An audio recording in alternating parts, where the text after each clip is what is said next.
ओम शांति। आज की मुरली 9/12/2021। बाप दादा के महावाक्य हैं, मीठे बच्चे, बाप आए हैं तुम्हें राजयोग सिखलाने। बाप के सिवाय कोई भी देहधारी तुम्हें राजयोग सिखला नहीं सकता। प्रश्न है, तीव्र भक्ति करने से कौन सी प्राप्ति होती है, कौन सी नहीं? उत्तर, कोई तीव्र भक्ति करते हैं तो दीदार हो जाता है, बाकी सद्गति तो किसी की होती नहीं। वापस कोई भी जाता नहीं। बाप के बिना वापस कोई भी ले नहीं जा सकता। तुम इस बने बनाए ड्रामा को जानते हो। तुम्हें आत्मा का यथार्थ ज्ञान है। आत्मा ही स्वर्गवासी और नरकवासी बनती है। ओम शांति। रूहानी बच्चों प्रति रूहानी बाप ने ओम शांति का अर्थ भी समझाया है। ओम को अहम अर्थात मैं भी कहा जाता है। मैं आत्मा, मेरा शरीर, दो चीज़ें हैं। यह आत्मा ने कहा ओम शांति, अर्थात शांति मेरा स्वधर्म है। आत्मा का निवास स्थान है शांति धाम अथवा परम धाम। वह है निराकारी दुनिया, यह है साकारी मनुष्यों की दुनिया। मनुष्य में आत्मा है और यह शरीर 5 तत्वों का बना हुआ है। आत्मा अविनाशी है, वह कब मरती नहीं। अब आत्मा का बाप कौन? शरीर का बाप तो हर एक का अलग अलग है, बाकी सभी आत्माओं का बाप एक ही परम पिता परमात्मा। उनका असली नाम है शिव। पहले पहले कहते हैं शिव परमात्माए नमः, फिर कहेंगे ब्रह्मा देवताए नमः, विष्णु देवताए नमः। उन्हों को भगवान नहीं कह सकते। सबसे ऊंच है निराकार परमात्मा, फिर है सूक्ष्म देवताएं, यहाँ सभी मनुष्य हैं। अब प्रश्न उठता है कि आत्मा का रूप क्या है? भारत में शिव की पूजा करते हैं, शिव काशी कहते हैं। वे लोग लिंग बनाते हैं, कोई बड़ा बनाते, कोई छोटा, लेकिन जैसे आत्मा का रूप है वैसे परमात्मा का रूप है। परम आत्मा उसको मिलाकर परमात्मा कहते हैं। परमात्मा के लिए कोई कहते वह अखंड ज्योति स्वरूप है, कोई कहते ब्रह्म है। अब बाप समझाते हैं, जैसे तुम आत्मा बिंदी हो वैसे मेरा रूप भी बिंदी है। जब रुद्र पूजा करते हैं तो उसमें लिंग ही बनाते हैं। शिव का बड़ा लिंग, बाकी सालिग्राम छोटे छोटे बनाते हैं। मनुष्यों को न यथार्थ आत्मा का ज्ञान है न परमात्मा का, तो वह मनुष्य बाकी क्या रहा? सब में 5 विकार प्रवेश हैं। देह अभिमान में आकर एक दो को काटते रहते हैं। यह विकार हैं ही दुख देने वाले। कोई मर गया तो दुख हुआ, यह भी कांटा लगा। कोई भी मनुष्य को न आत्मा का न परमात्मा का रियलाइजेशन है। सूरत मनुष्य की सीरत विकारी है, इसलिए कहा जाता है रावण संप्रदाय, क्योंकि है ही रावण राज्य। सब कहते भी हैं हमको राम राज्य चाहिए। गीता में भी अक्षर है कौरव संप्रदाय, पांडव संप्रदाय और यादव संप्रदाय। अभी तुम बच्चे राजयोग सीख रहे हो। राजयोग श्री कृष्ण सिखला न सके। वह है सतयुग का प्रिंस। उनकी महिमा है सर्वगुण संपन्न। हर एक का कर्तव्य, महिमा अलग अलग है। प्रेसिडेंट का कर्तव्य अलग, प्राइम मिनिस्टर का कर्तव्य अलग। अभी यह तो ऊंचे ते ऊंचा बेहद का बाप है। इनके कर्तव्य को भी मनुष्य ही जानेंगे, जानवर थोड़े ही जानेंगे। मनुष्य जब तमो प्रधान बन जाते हैं तो एक दो को गाली देते हैं। यह है ही पुरानी दुनिया, कलयुग। इसको नर्क कहा जाता है, विशियस वर्ल्ड कहा जाता है। सतयुग को वाइसलेस वर्ल्ड कहा जाता है। आत्मा इन ऑर्गन्स द्वारा कहती है, हमको राम राज्य चाहिए। हे पतित पावन, आप आकर पावन बनाओ, शांति धाम सुख धाम में ले जाओ। बाप समझाते हैं, दुख सुख का खेल बना हुआ है। माया ते हारे हार, माया ते जीते जीत। जिसकी पूजा करते हैं उनके ऑक्यूपेशन को बिल्कुल ही नहीं जानते हैं। इसको कहा जाता है अंधश्रद्धा अथवा गुड़ियों की पूजा। जैसे बच्चे गुड़िया बनाकर खेल पाल कर फिर तोड़ देते हैं। शिव परमात्माए नमः कहते हैं, परंतु अर्थ नहीं जानते। शिव तो है ऊंचे ते ऊंचा बाप। ब्रह्मा को भी प्रजापिता कहते हैं। प्रजा माना ही मनुष्य सृष्टि। शिव है आत्माओं का बाप। सभी को दो बाप हैं, परंतु सभी आत्माओं का बाप शिव है। उनको दुख हरता सुख करता कहा जाता है, कल्याणकारी भी कहते हैं।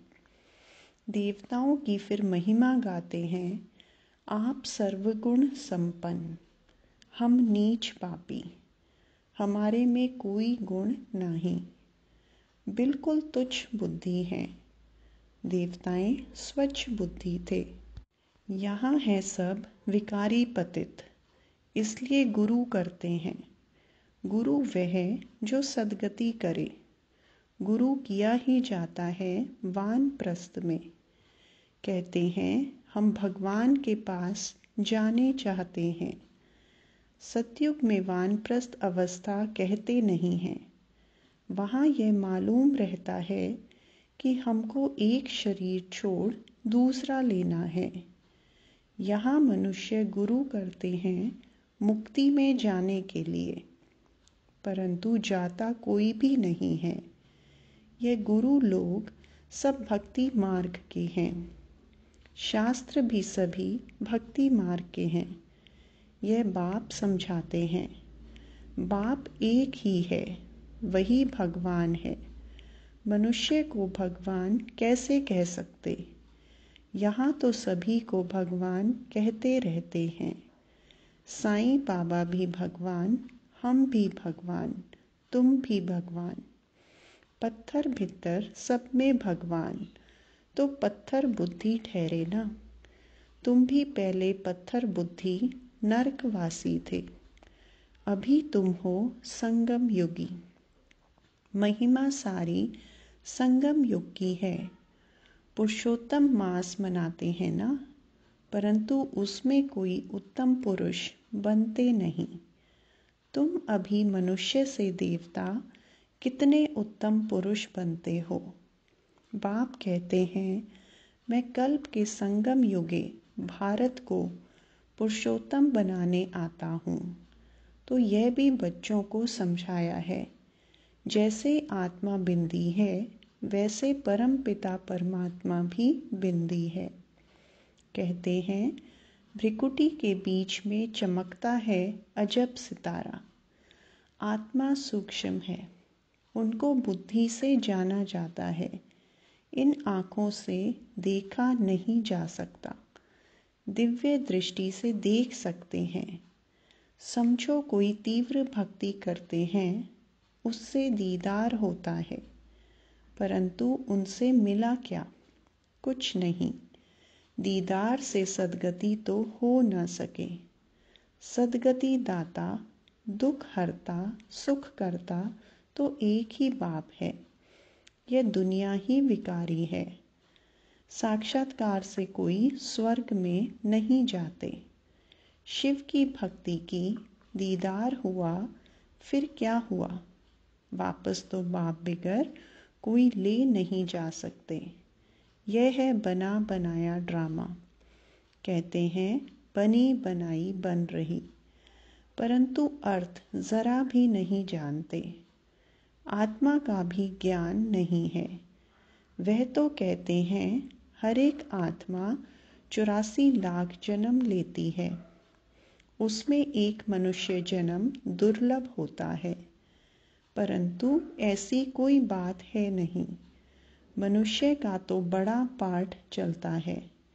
मनुष्य ही स्वर्गवासी और मनुष्य ही नरकवासी बनते हैं। भारत ही सबसे ऊंच खंड था। लक्ष्मी नारायण का राज्य था। वहाँ तो बहुत थोड़े मनुष्य थे। एक धर्म, एक मत थी।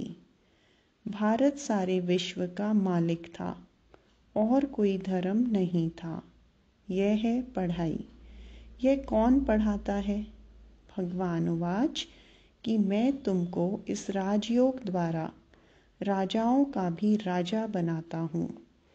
भगवान ने किसको गीता सुनाई? गीता से फिर क्या हुआ, यह किसी को मालूम नहीं है। गीता के बाद है महाभारत। गीता में राजयोग है। भगवान उवाच मामेकम याद करो तो तुम्हारे पाप भस्म होंगे।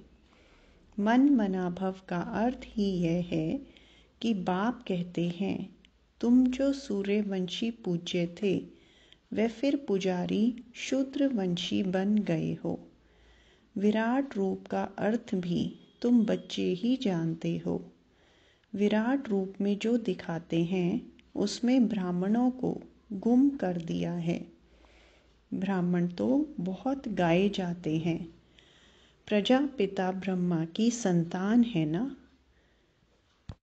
बाप ब्रह्मा द्वारा ही रचना रचते हैं, एडॉप्ट करते हैं। अब तुम हो ऊंच ब्राह्मण। तुमको रचने वाला है ऊंचे ते ऊंचा भगवान, जो सबका बाप है। ब्रह्मा का भी वह बाप है। सारी रचना का वह बाप है। रचना हो गई सब ब्रदर्स। वर्षा बाप से मिलता है, ना कि भाई से। शिव जयंती भी मनाई जाती है। आज से 5000 वर्ष पहले ब्रह्मा तन में शिव बाबा आया था। देवी देवता धर्म स्थापन किया था। ब्राह्मण ही राजयोग सीखे थे। वह तुम अब सीख रहे हो। भारत पहले शिवालय था। शिव बाबा ने शिवालय रचा और भारतवासी ही स्वर्ग में राज्य करते थे। अब कहाँ राज्य करते हैं? अब पतित दुनिया नरक है। यह कोई समझते नहीं, तो हम नरकवासी हैं। कहते हैं फलाना मरा स्वर्गवासी हुआ, तो अपने को नरकवासी समझना चाहिए। बाप कहते हैं मैंने तुम बच्चों को स्वर्गवासी बनाया था, जिसको 5000 वर्ष हुए। पहले तुम बहुत साहूकार थे, सारे विश्व के मालिक थे, तो ऐसा जरूर गॉड ने ही बनाया होगा। भगवान उवाच मैं तुमको राजाओं का राजा बनाता हूँ, तो जरूर राजा भी बनेंगे तो प्रजा भी बनेंगे। आधा कल्प है दिन स्वर्ग, आधा कल्प है रात नरक। अब ब्रह्मा तो एक बार आएगा ना। बाप है सबका रूहानी पंडा।